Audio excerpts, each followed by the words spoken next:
Hello, this is your host Todd Lewis. This is my first stream with Right Ruminations since the end of the holidays. So how you doing, Right Ruminations? I'm doing rather well, Todd. Thank you for having me on. You're welcome.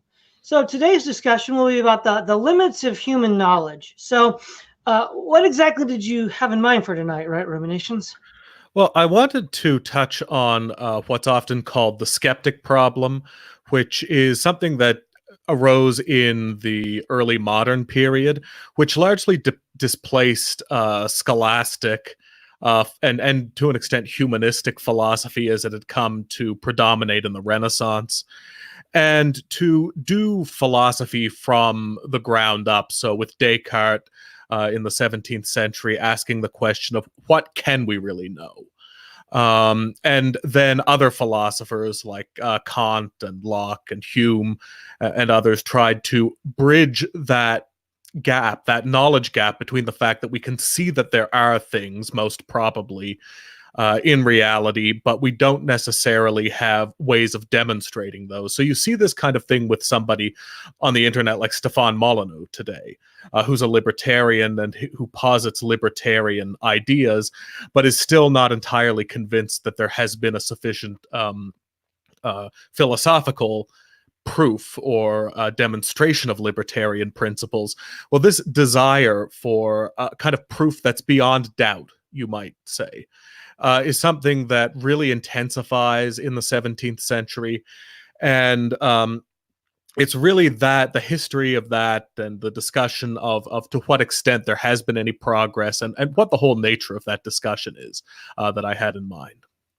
Okay. Now, when it comes to where Europe was in the 16th century when this quote unquote age of reason was beginning, Aristotelian Thomistic philosophy was sort of the rule. And Aristotle said that there's two aspects to a thing.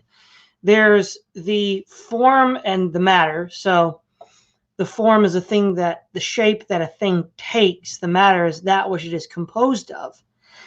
And things have essences, a sort of intrinsic property of what it is and not what it isn't. So, Aristotle, the famous analogy is the acorn has the essential properties that, given the proper conditions, sunlight, water, being planted in the ground, it'll grow into an oak tree and not into, say, a palm tree or turn into a cat. There's these hard barriers to what a thing is.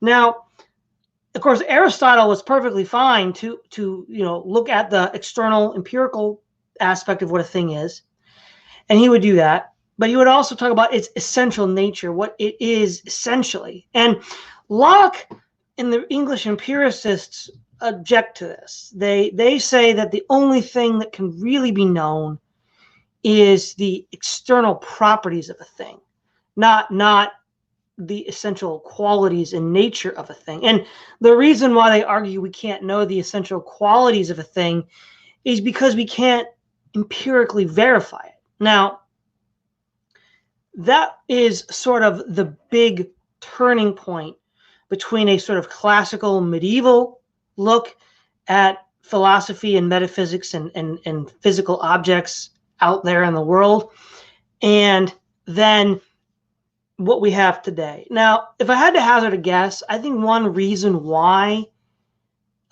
this became popular is Sir Francis Bacon, who is considered the father of modern science with the scientific method of observation and experimentation, writes that what really the scientific exercise is the application of Machiavelli's insights into politics to the natural order itself. So Harvey Mansfield, one of the leading Machiavelli scholars, points out that Machiavelli subtly changed the way we think about ethics and morality. Rather than to talk about castles in the sky, floating cities, like Plato imagined in the Republic, Machiavelli's like, no. We need to deal with cities and politics and men as they are, and just manage that. Don't try to make it better necessarily.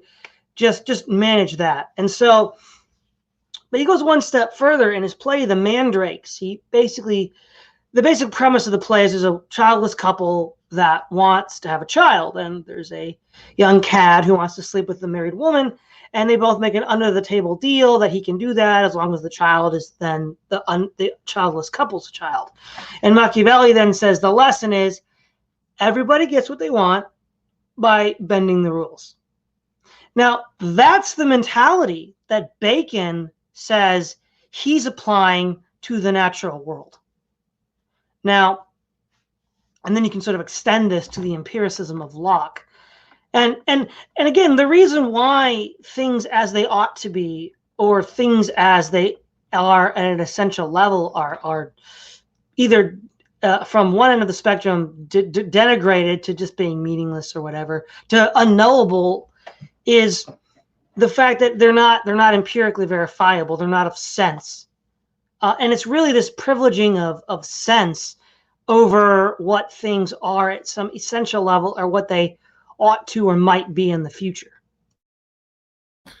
Well, I think that is an element of it, but it becomes very confusing when we're dealing with this question of empiricism versus rationalism, because while it is true that there is this kind of development of phenomenology in the modern period, on the other hand, there is a kind of empiricism about the classical medieval approach, in that it is able to just kind of take at face value certain observations about the external world, like Aristotle's causes, for example, right? That is based on the idea that you just look at the external world, and there's some things about it that would just be silly to question, like whether it exists. That's sort of the classical mentality, whereas in another way, there is something rationalist about the modern empirical approach, in that I don't mean to use this word too freely, but it's solipsistic element, where you just sort of assume that only what is internal to you is what you can know for certain. I suppose there's an empirical element lacking to that, because it's so impressionistic. It's not admitting assumptions about the external world based on observation. So to an extent, this dichotomy of rational and empirical and idealist and realist are not entirely, are not always the best dichotomies. I think that really the change that took place between, say, Thomas Aquinas and Rene Descartes, what really, I think, characterized the rise of the skeptic problem is that it tried to eliminate axioms. So that if in classical philosophy there are assumptions, and as Aristotle said, it's meaningless, or at least in his thinking, it's meaningless to engage in this kind of infinite regress where you question every axiom. Like, you can't make say a causal argument for God's existence, because, well, who's to say that the law of motion even exists? And then there's really no way to get to the bottom of that. I think that what the skeptic approach, starting with Descartes, is trying to emphasize is the possibility of actually getting to something beyond axioms. That is, to knowledge that is for certain and that doesn't rest on assumptions. And I guess that this problem, that this question that's begged by Descartes, answering that has been the project of the both the rationalists and the empiricists who followed him. So that, to me, that comes to mind as an essential distinction, is that pre-modern, pre-skeptical philosophy admits of axioms, whereas modern philosophy is almost trying to kind of dig beneath the axioms, as it were. So would it be fair to say that the analogy that comes to mind is, in the philosophical discussions we see today, the distinction between ethics and metaethics? Ethics are the axioms that we live by, and metaethics is trying to justify the underlying principles behind the ethics.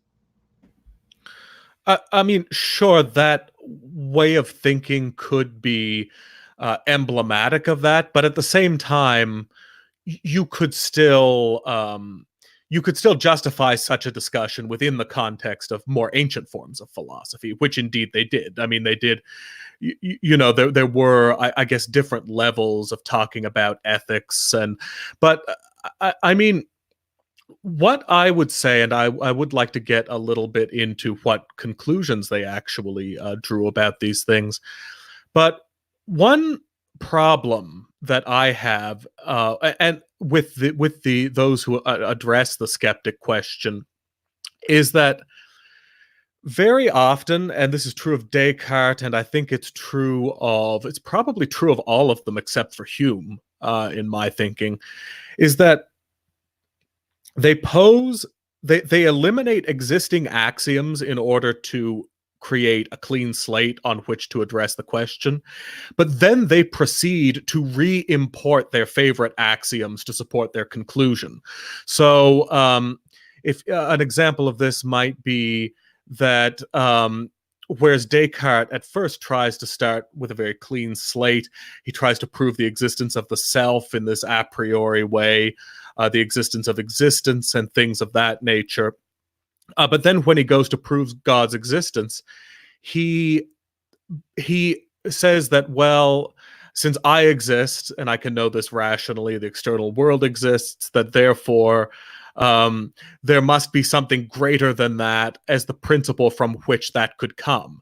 Now, that to me just seems like repackaging the older Thomistic and Aristotelian axioms, but in a way that almost carries the pretension of not admitting any axioms.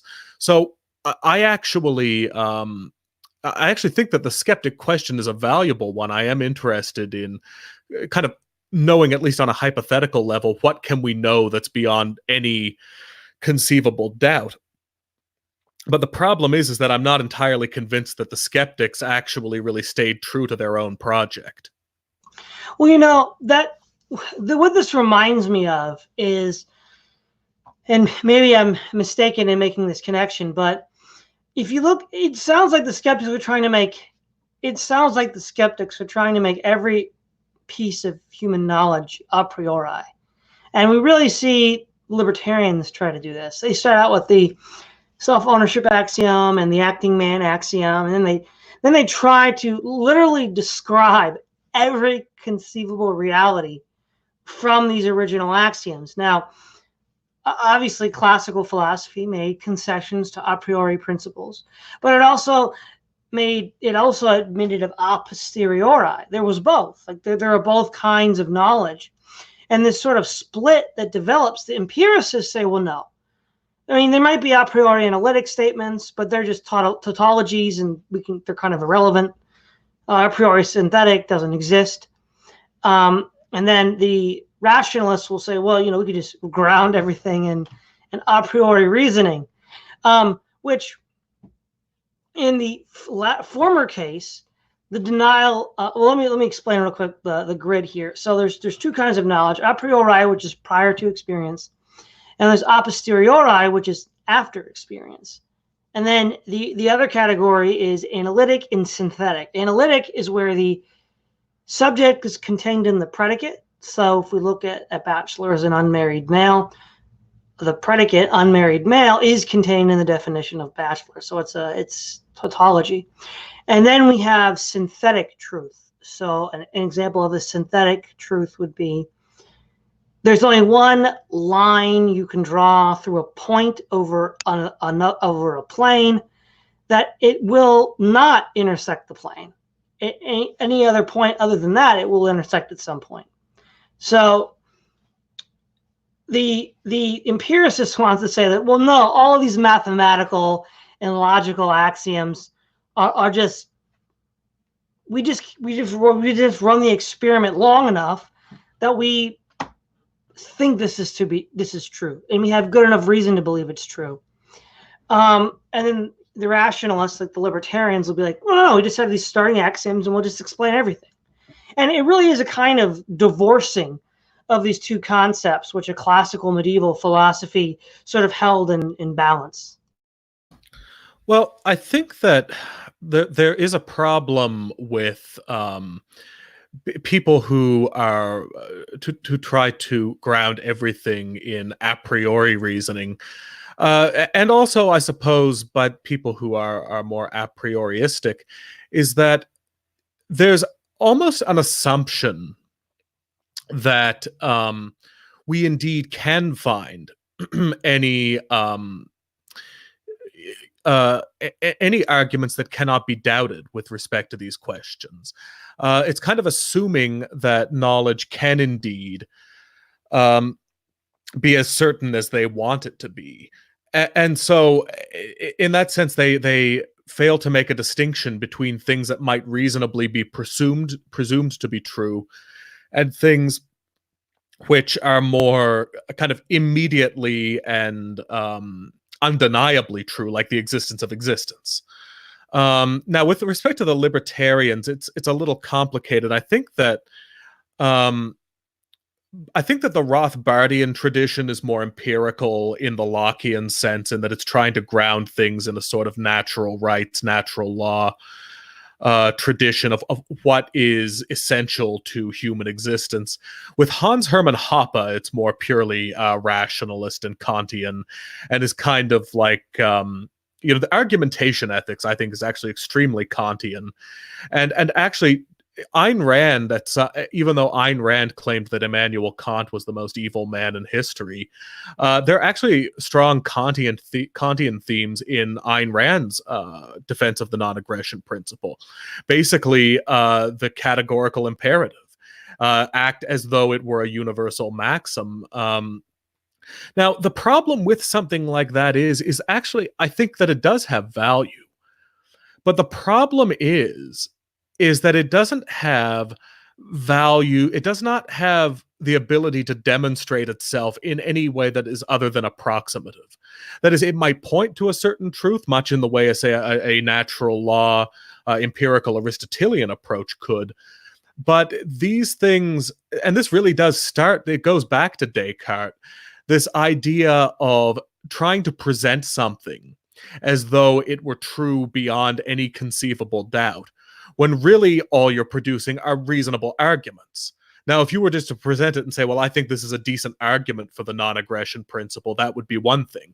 Much like if Descartes were to say, well, here, I think this is a reasonable proof for God's existence.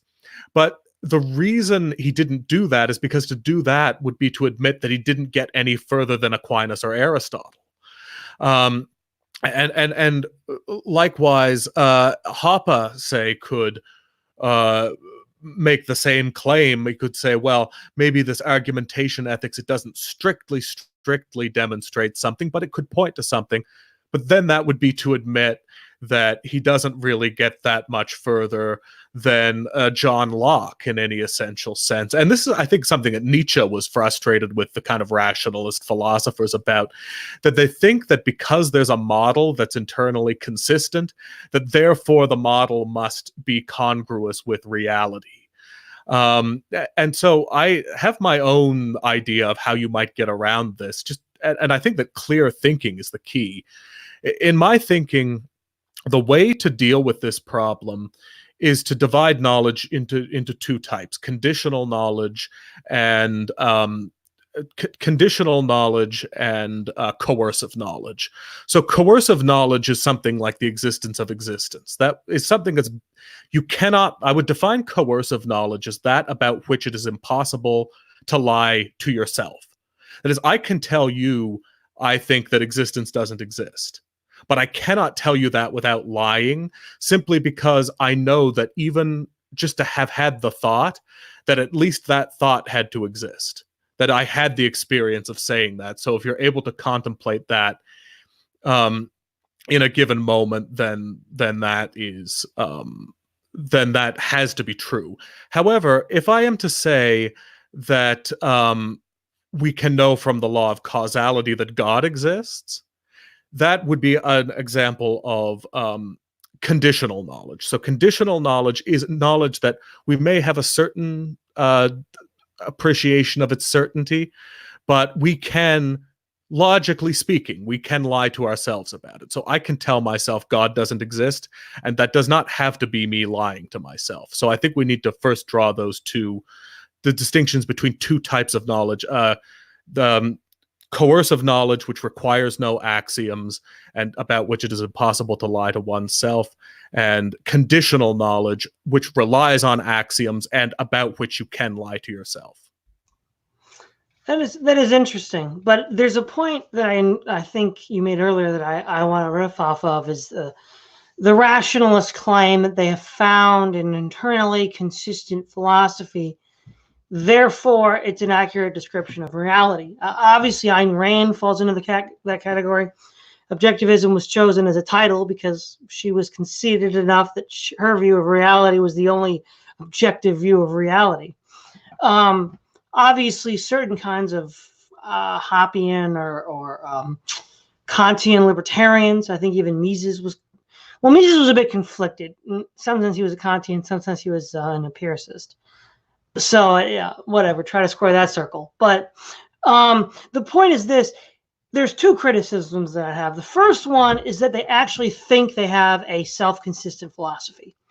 So what do I mean by that? Well, I mean, not so much that you cannot, that rather the fact that I believe libertarians have not yet created a consistent worldview based on their axioms doesn't mean I think it can't be done. Maybe it can, maybe it can't. I don't know.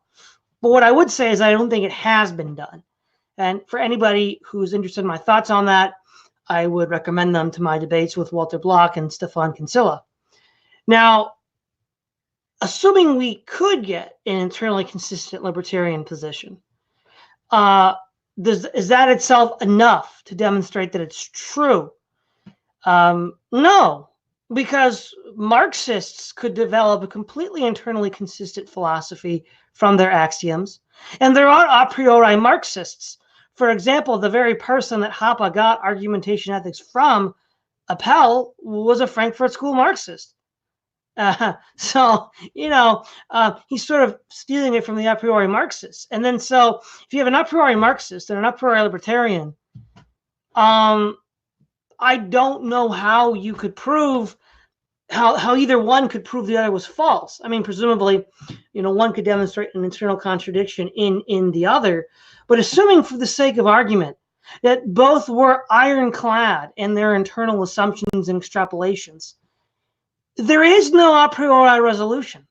The only resolution would be comparing it to observed reality.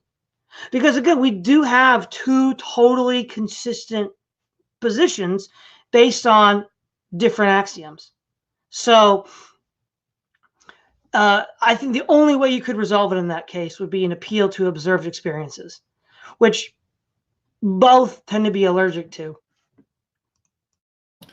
Well, I agree with that, and I think that this is also a message that needs to be given to the empiricists, that if we can learn anything from these failed attempts to demonstrate positions beyond any conceivable doubt, I think that it is that since we can't know very much for certain, we can maybe know a few things about reality, maybe that 2 + 2 = 4 or something like that.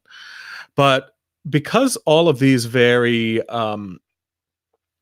elaborate systems of ethics can never be demonstrated, and also because you can never really demonstrate the causal relationship between, say, a hypothesis and data, that there's always some question mark, there's always some ability to doubt.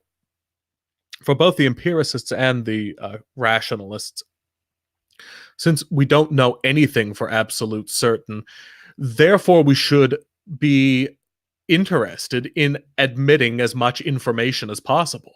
So empiricists should want to hear rational arguments. Rationalists should want to hear empirical arguments, because if the vast majority of knowledge that we have is approximate or conditional, then the more information we have and the more arguments we have, the more angles we can look at it, the better picture we have of what the truth probably is.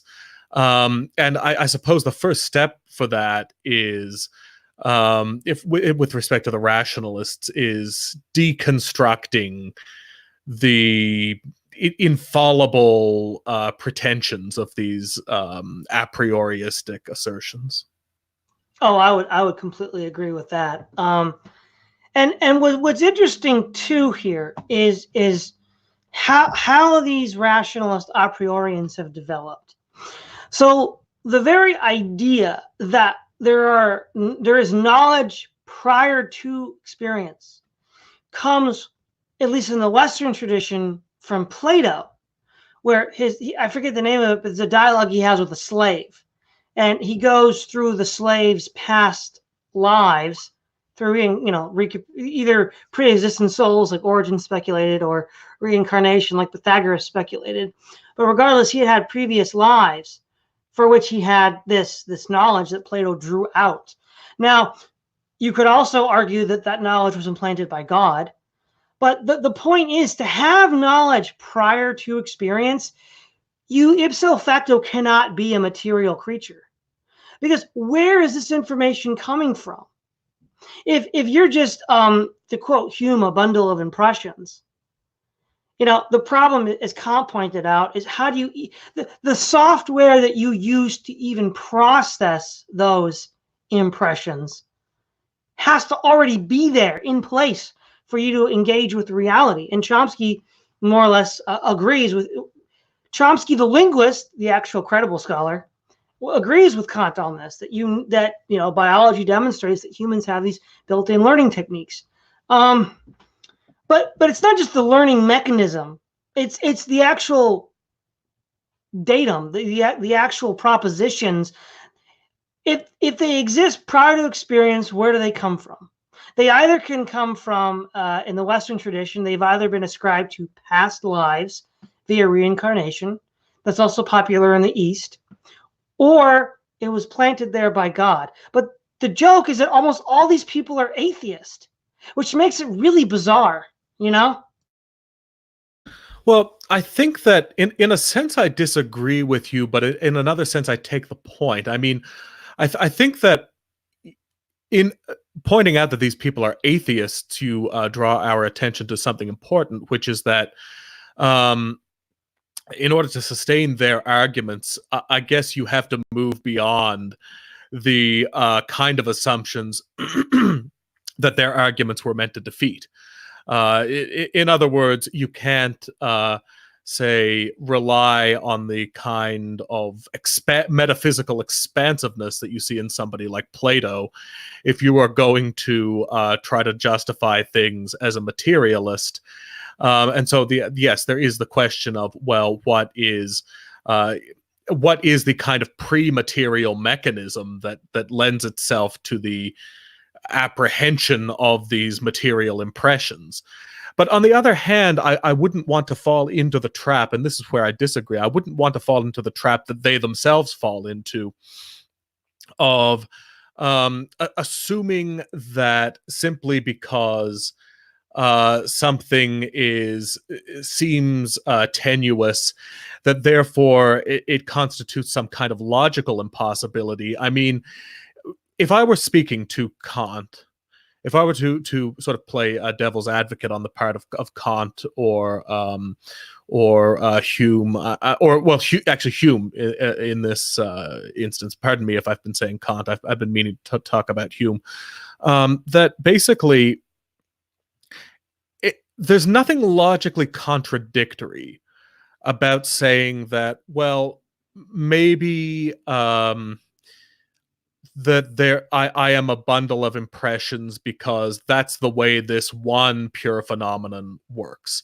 That yes, I realize that there is a subject which is perceiving the phenomenon, but there's nothing contradictory about saying that, well, one occurrence among many happens to be observational and then everything else is phenomenological. Like, yes, it is an anomaly, but it's not necessarily a logical inconsistency. So I guess by the time you've come to the point of doubting everything, there's nothing inherently contradictory about making anomalous exceptions. It's like with Ayn Rand when she said that people who say that there are no absolute values are in contradiction to one another because they're asserting an absolute value. Well, I disagree with her there because, yeah, like, I understand that she's trying to point out the obnoxious attitude of these people, but at the same time, there's nothing contradictory about saying that the only value is that there are no other values. You can just insert the word other. So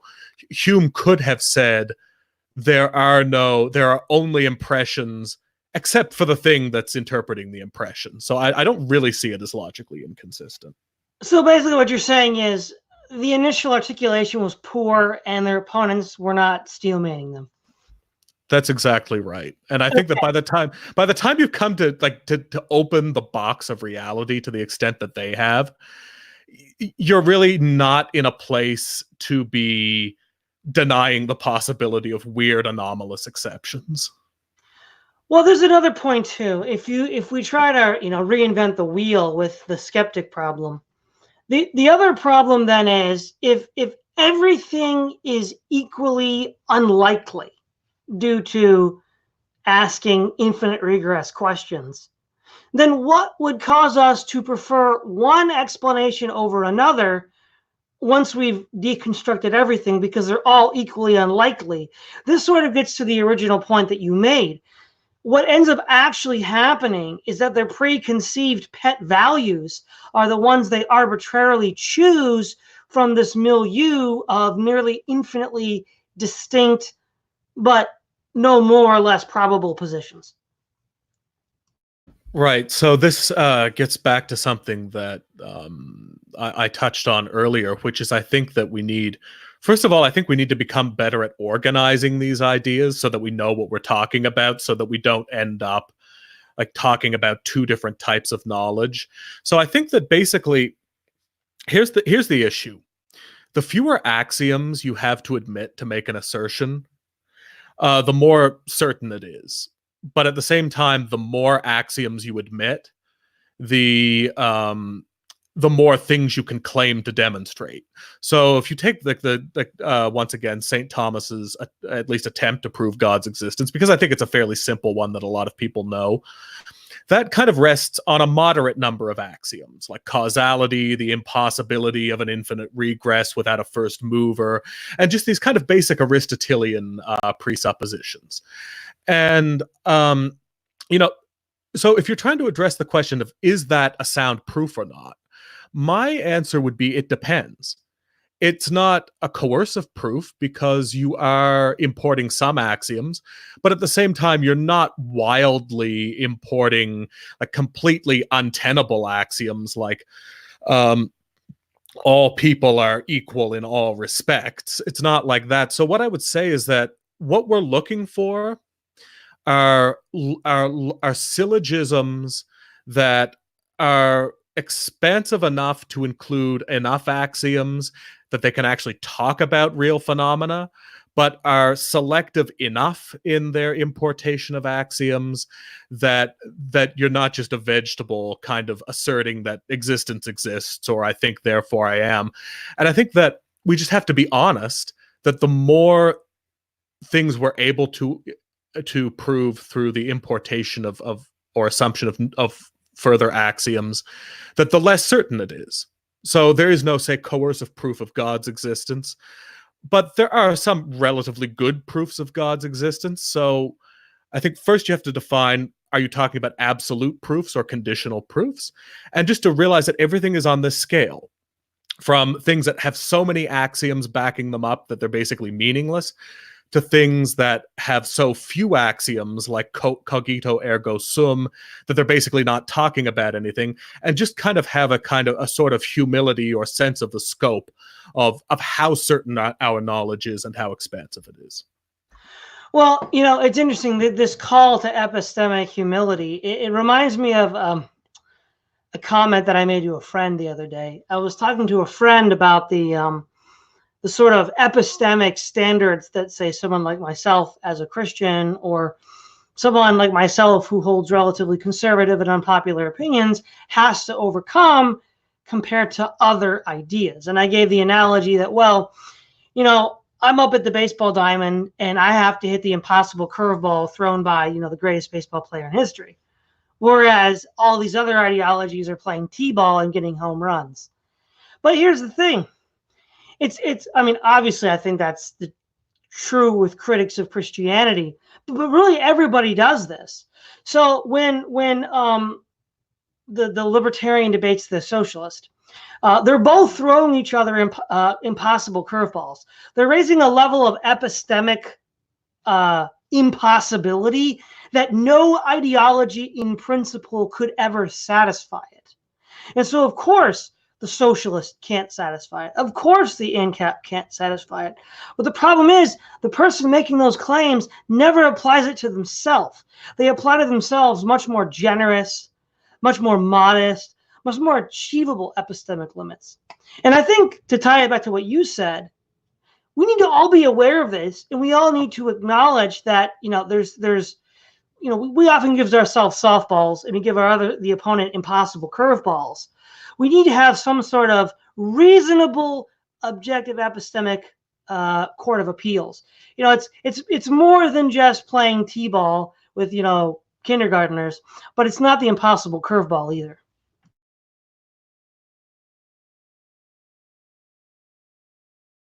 Well, we seem to have lost Right Ruminations.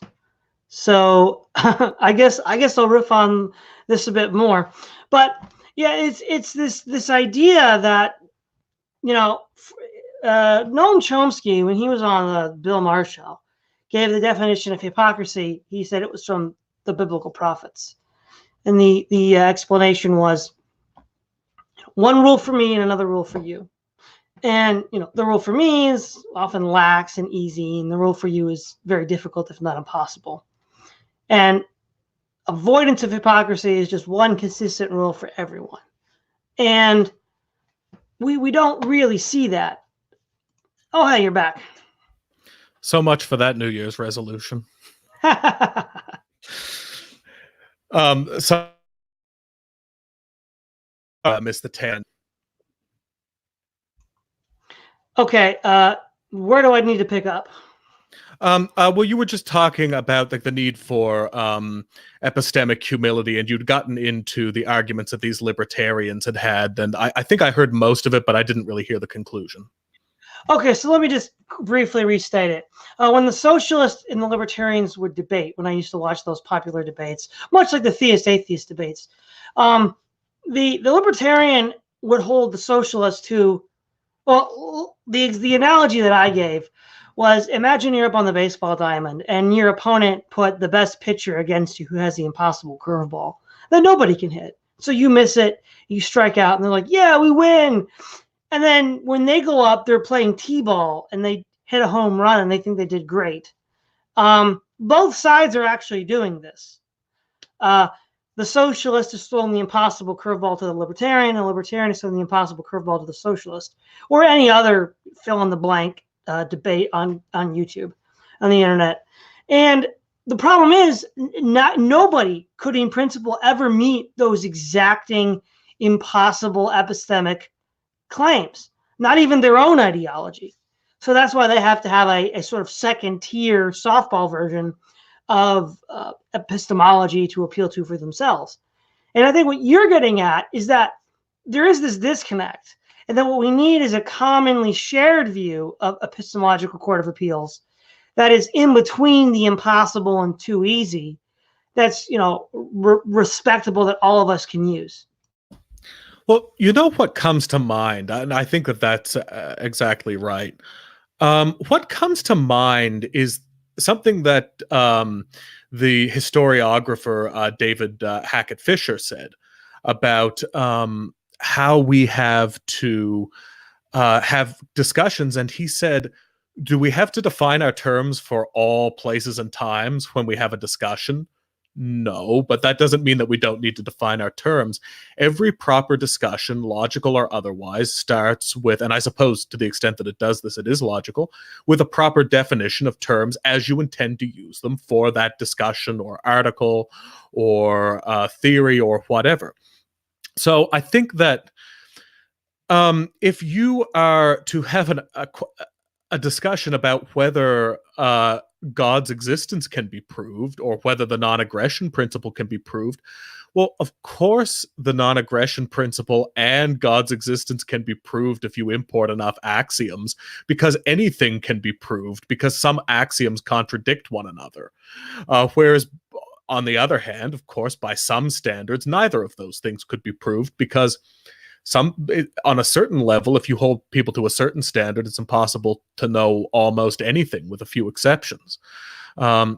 So I think that what's important is that before any discussion, that there is a kind of understanding of exactly what you think constitutes a valid axiom. So if you have somebody who says, well, I've noticed this teleological thing about the end of man. I've noticed that he needs to use his reason to survive, and that he therefore has to have some kind of propertied wherewithal in order to provide for his own survival, and has the right to freedom of speech, or whatever kind of like objectivist or Rothbardian argument you have, natural rights argument. Well, I mean, that may be an argument, but it's only an argument that will work provided that the person believes in natural rights, believes in sensory experience, believes that survival is a laudable goal, believes in some kind of teleology. And if they really do believe in all of these things, well, maybe you can have the discussion, and maybe that is a proof for the non-aggression principle. It might be. But if you're dealing with somebody who doesn't even believe in teleology, doesn't believe in axioms, and you just state this argument as if having this internally consistent system is you winning the argument, what you're basically doing is shouting at the person saying, my axioms are better than yours, and how dare you not use as many axioms as me.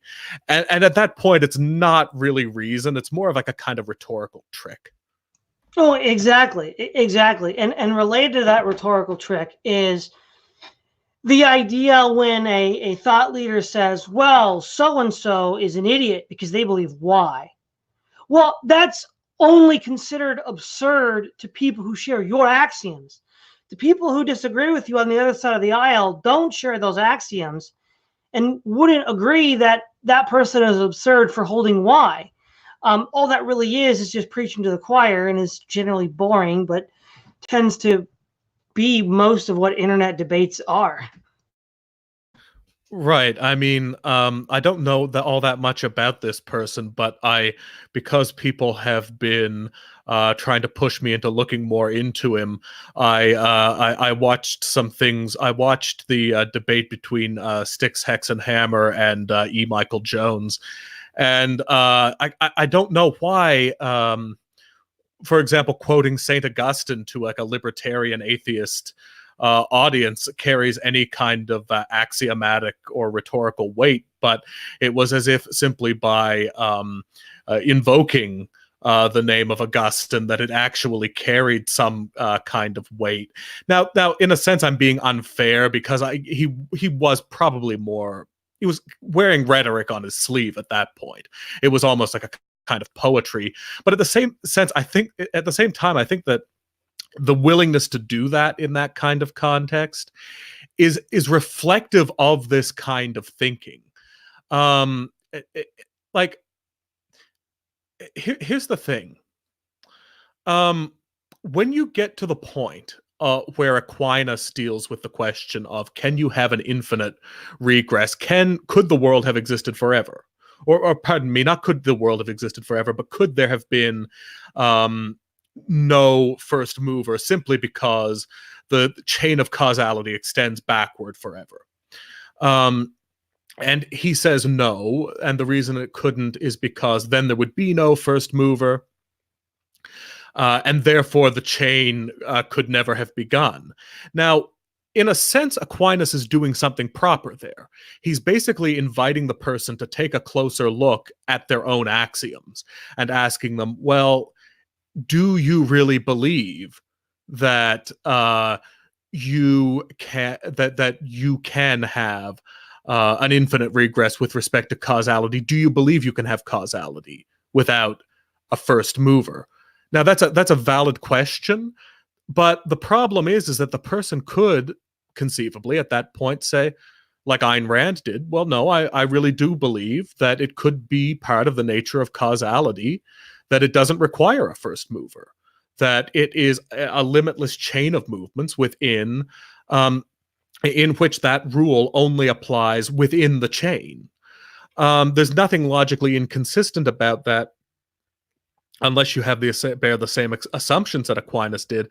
Now, I don't know what Aquinas himself would have said to that, but at the same time, there are a lot of people, whether they be Thomists or whether they be libertarians or what have you, who basically think that you not sharing their axioms is what constitutes idiocy. At which point, that's fine. Like maybe the person is lying.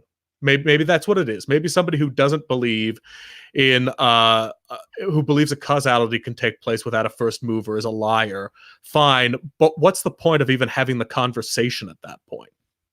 Well, exactly, right. Why have a debate with someone that doesn't believe truth exists? Because in principle, how could you ever convince them that it does, let alone that the position you hold is the truth? Right, exactly. I will say, just because I saw someone in the chat bring up like mathematical proofs that people can sort of point to as something which are kind of immediately apprehensible as axioms. I would say that those are one of the except the thing with mathematics, and the reason I don't necessarily accept the Platonic proof that mathematics points to some higher truth, is because what mathematics is a highly sophisticated definition of axioms which I believe in, by the way. So, for example, if you say 2 plus 2 equals 4, that as an axiom, I think can hold up. But the reason it can hold up is because 2 plus 2 is almost by definition 4. So in other words, if you look at 4, you've already have your working definition. Your working definition is that which is 2 plus 2 and not, say, 2 plus 3.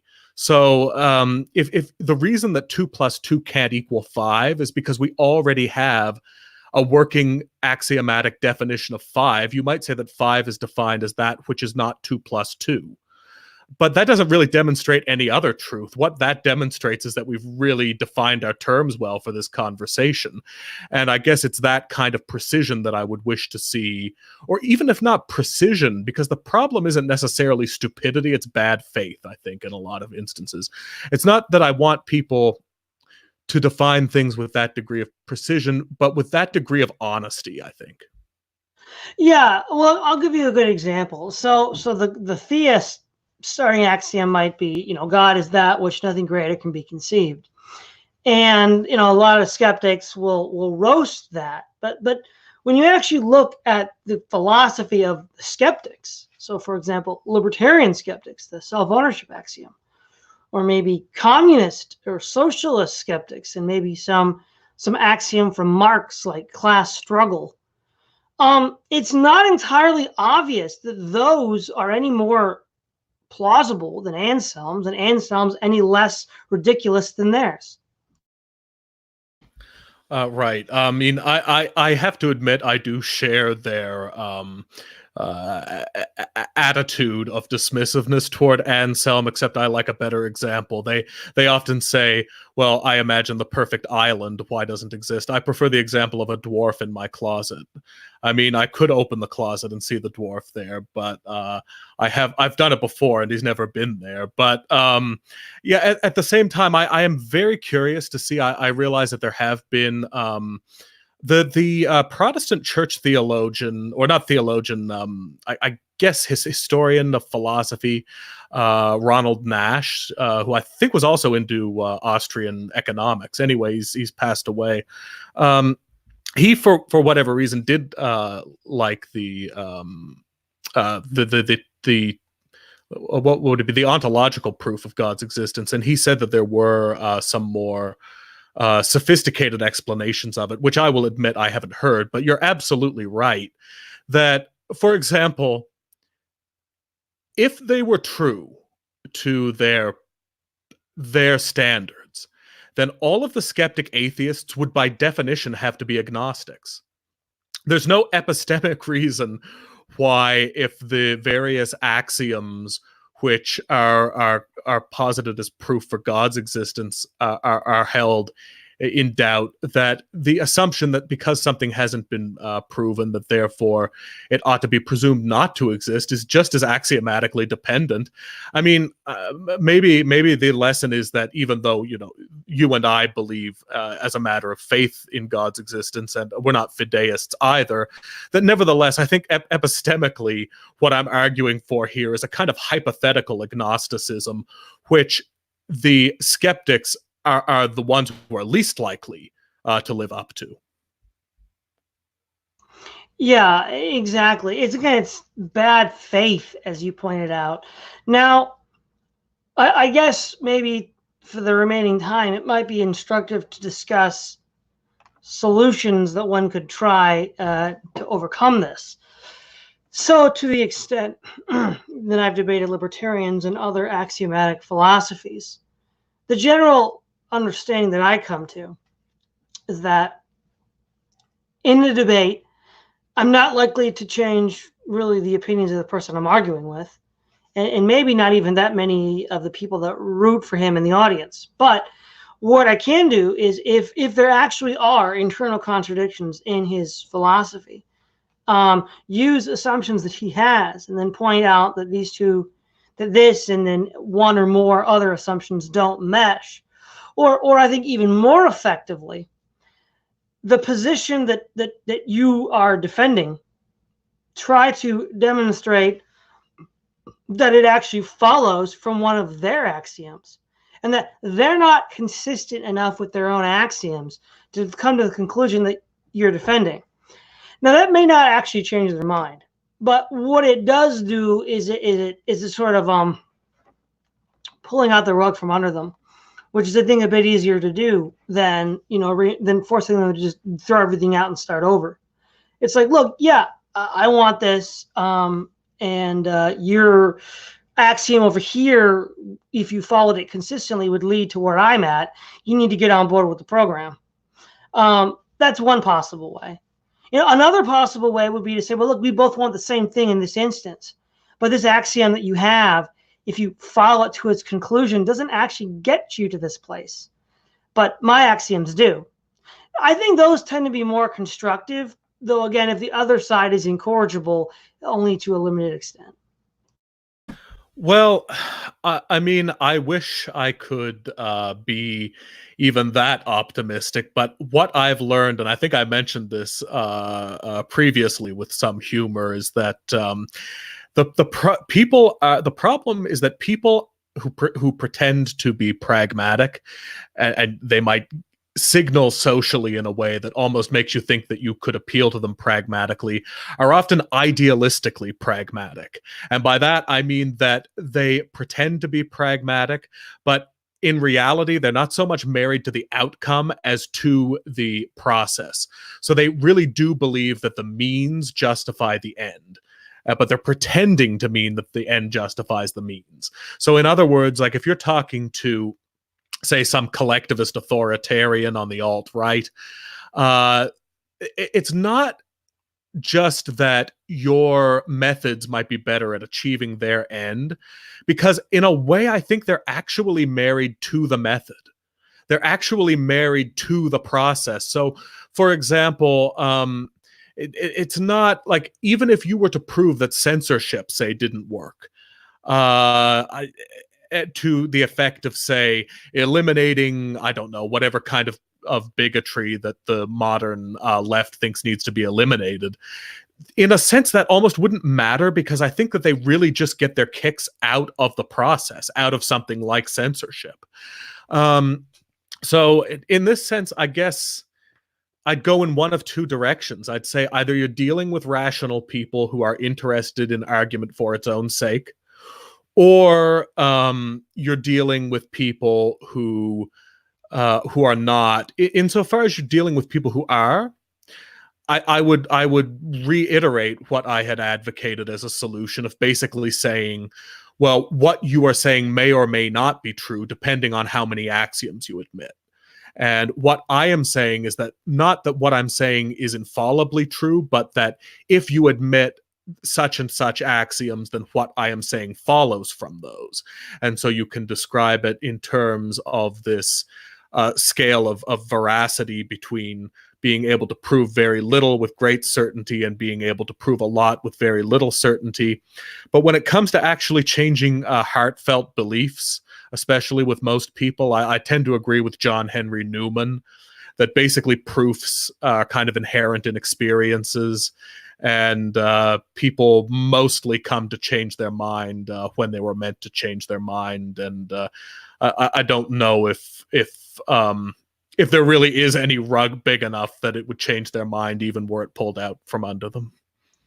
Very might be the case. Seeing that we're almost out of time, what would you give us for your final statement? For my final statement, I would say that a lot of the time when we're having discussions about what can be known and what can't be known, we're having conversations about things that may not have any immediate utility. So what's the point in not taking the time to do it well? Since there might be a limited capacity to do good with it, at least is worth taking the time to do well with it. And I think that the beginning of that process is just like in any other form of academic or scholarly endeavor to properly define your terms. And the terms that need to be defined when we're dealing with epistemology are axioms. So when you're dealing with terms like causality or rights or existence or any of these things, it's worth taking the time to define them just as clearly as a mathematician would want to define 4 or 2 or 5 or any other principle. This doesn't mean that these need to be the definitions for all eternity, but that if you're going to have an intelligible, non-rhetorical conversation, those have to be the terms as they're defined for the duration of that conversation.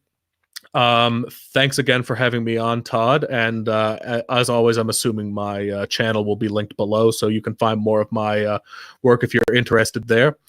Happy New Year, everyone. And again, thanks again, Right Ruminations, for a stimulating conversation. This is Todd Lewis of the Praise of Folly podcast, signing off.